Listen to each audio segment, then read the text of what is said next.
नमस्कार विद्यार्थियों, हिंदी की ऑनलाइन कक्षा में आज हम मानवीय करुणा की दिव्य चमक जो संस्मरण है सर्वेश्वर दयाल सक्सेना जी द्वारा रचित, उसके प्रश्नोत्तर पर चर्चा करेंगे। बच्चों, ये पाठ पूर्व में हमने समझ लिया था, आज हम इसके प्रश्नोत्तर पर चर्चा करते हैं। इसका पहला प्रश्न है कि फादर की उपस्थिति जो है देवदार की छाया जैसी क्यों लगती थी। देवदार का वृक्ष जो है काफ़ी लंबा चौड़ा हुआ करता है, सघन होती है इसकी पत्तियाँ, और ये वृक्ष जो है बहुत छाया देने के काम आता है। पशु पक्षी जीव जंतु जो हैं बहुत ही सुखद स्थिति का अनुभव करते हैं। ऐसे ही थे जो फादर कामिल बुल्के हैं, यानी सभी से बहुत ही प्रेम रखने वाले। जैसे देवदार का वृक्ष ठंडक देता है, वैसे ही उनका जो करुणायुक्त स्वभाव था, सहानुभूतिपूर्ण स्वभाव था, वो सभी लोगों के मन को लेखक जो है वो बताता है कि उनसे संपर्क में आने वाले सभी लोगों के लिए वो वैसे ही सुखद थे जैसे देवदार का वृक्ष जो है छाया दिया करता है, ठंडक देता है, सुकून देता है। अगला प्रश्न है कि फादर बुल्के भारतीय संस्कृति के एक अभिन्न अंग हैं, किस आधार पर ऐसा कहा गया है। भारतीय संस्कृति का अभिन्न अंग मानने का कारण यही है कि वो बेल्जियम देश के निवासी होते हुए भी भारत की भूमि से बहुत लगाव रखते थे। वो कहते थे कि अब भारत ही मेरा देश है। यहाँ के लोगों से उनकी इतनी आत्मीयता थी, इतना प्रेम था, यहाँ की भूमि से इतना जुड़ाव था कि यहाँ आने के बाद वो बेल्जियम 2-3 बार मुश्किल से गए थे, और यहाँ की संस्कृति के साथ साथ यहाँ की भाषा से इतना लगाव था कि हर बार हिंदी भाषा के पक्ष में वो अपनी बात रखा करते थे और ऐसे तर्क दिया करते थे। उन्होंने हिंदी भाषा में बाइबिल और ब्लू बर्ड जो नाटक है उसका रूपांतरण भी किया था, अनुवाद भी किया था। इसके साथ साथ उन्होंने शोध ग्रंथ भी लिखा था, रामकथा, उत्पत्ति और विकास। तो ये कुछ ऐसी बातें हैं जो स्पष्ट करती हैं कि भारतीय संस्कृति के प्रति उनका गहरा लगाव था। पाठ में आए उन प्रसंगों का उल्लेख कीजिए जिनसे फादर बुल्के का हिंदी प्रेम प्रकट होता है, यानी हिंदी भाषा के प्रति उनका लगाव था। क्योंकि इलाहाबाद में परिमल नाम की एक साहित्यिक संस्था थी, तो उस संस्था के सदस्य थे, परिमल के साहित्यिक सदस्य के रूप में थे फादर कामिल बुल्के जो हैं। और इनकी जितनी भी संगोष्ठियाँ होती थी, परिमल की जितनी सभाएं होती थी, इसमें ये शामिल हुआ करते थे और हिंदी के पक्ष में अपना बयान दिया करते थे। इसके साथ साथ इन्होंने हिंदी भाषा के लिए इतना प्रयास किया। अभी हम पहले भी बात कर चुके हैं कि रामकथा की उत्पत्ति और विकास, इस नाम से इन्होंने शोध ग्रंथ प्रस्तुत किया था।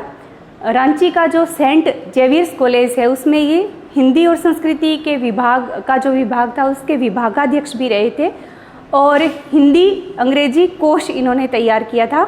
ब्लू बर्ड नाम से जो अंग्रेजी नाटक था, इसका हिंदी रूपांतरण इन्होंने नीलपंछी के नाम से किया था।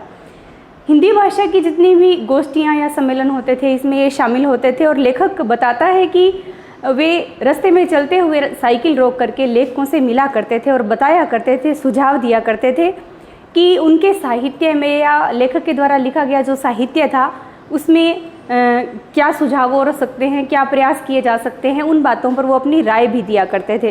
तो इस तरीके से हिंदी से उनका बहुत ही गहरा लगाव था, और हिंदी भाषा के लोग जो हिंदी की उपेक्षा कर रहे हैं इस बात का बहुत वो विरोध करते थे। उनकी बातों से ये दुख साफ झलकता था कि वो हिंदी की जो उपेक्षा हो रही है उससे बहुत ही पीड़ित थे। अगला प्रश्न है कि इस पाठ के आधार पर फादर कामिल बुल्के की जो छवि उभरती है उसे शब्दों में लिखिए, अपने शब्दों में। तो हमने जैसे पहले बात की कि फादर बुल्के जो है बहुत ही लंबे कद के थे, गोरा रंग था, भूरी दाढ़ी थी, नीली आंखें थी, और करुणा का भाव था उनमें। मानो हमेशा ही उनकी जो बाहें हैं वो लोगों को हृदय से लगाने के लिए फैली रहती थी, आतुर रहती थी। इतना प्रेम और करुणा उनमें थी कि प्रत्येक व्यक्ति को वो आत्मीयजन समझते थे।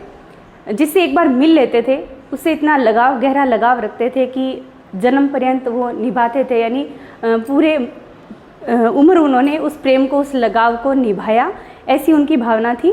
साथ ही दूसरे देश के होने के बावजूद भारत में आने के बाद इस देश को ही अपनी भूमि मानते थे। इस देश के प्रति इतना लगाव था कि इसकी सभ्यता और संस्कृति को उन्होंने अपने आचरण में उतार लिया था।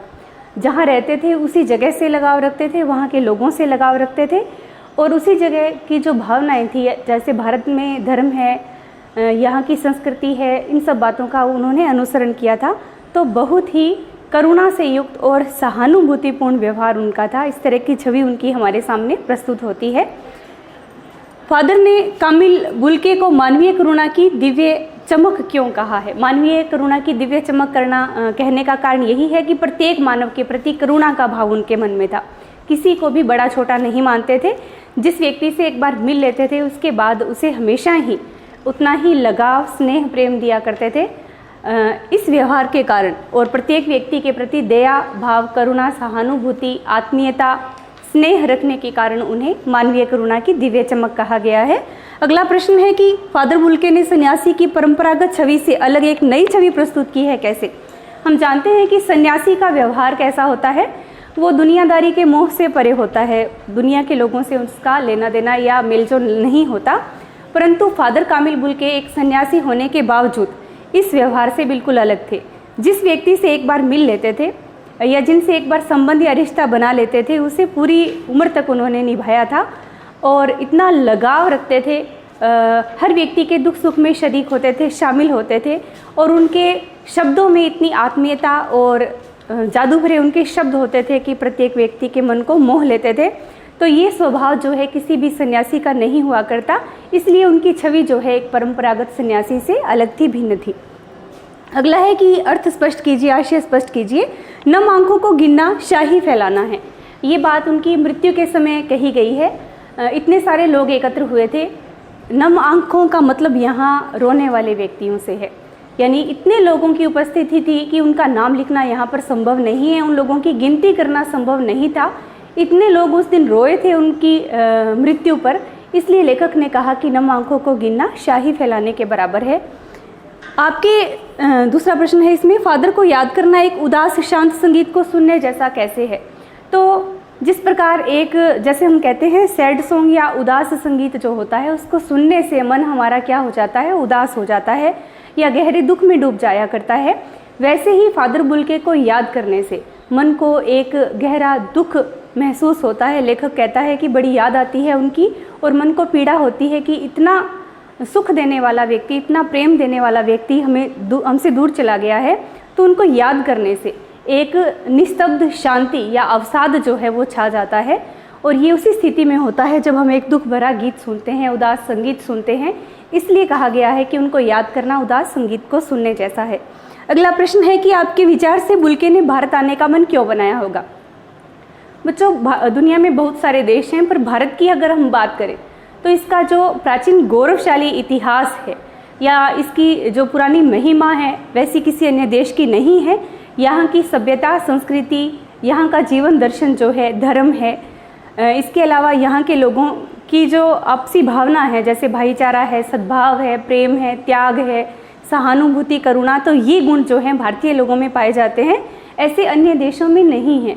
इसी कारण से यहाँ के ऋषि मुनियों के त्याग आदि को सुन करके उन्होंने भारत आने का मन अवश्य बनाया होगा। अगला प्रश्न है कि बहुत सुंदर है मेरी जन्मभूमि।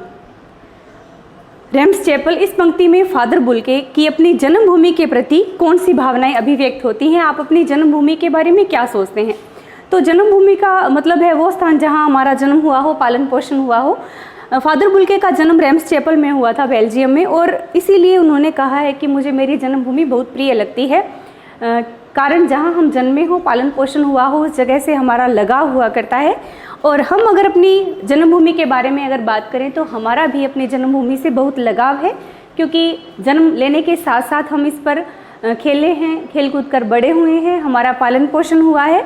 माँ की तरह जन्मभूमि हमारा ध्यान रखती है, हमें अपने ऊपर खेलने का, अपनी गोद में खेलने का मौका देती है। इसलिए सभी का अपनी जन्मभूमि से लगाव होना स्वाभाविक है और ये होना भी चाहिए। तो ये बच्चों इससे संबंधित प्रश्न उत्तर थे जिन पर हमने चर्चा की। आशा करती हूँ समझ में आया होगा। धन्यवाद।